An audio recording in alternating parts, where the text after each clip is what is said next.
ও বোতলে পানি না খায়া পানি নিচে কার ভিতরে খাইতেছে। এগুলো কি স্যালাইনের পানি? এগুলো কি খাচ্ছিস তুমি এখন?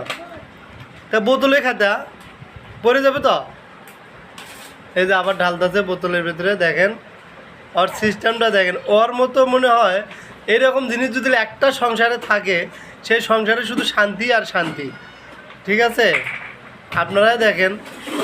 হ্যাঁ এই যে দেখেন, এই যে আরে তুমি ওখান থেকে সরো। এই যে দেখেন, এর মতো একটা লোক থাকলে পরিবারে, তাই আল্লাহর রহমত পরিবারটা অনেক উন্নত হয়ে যাবে।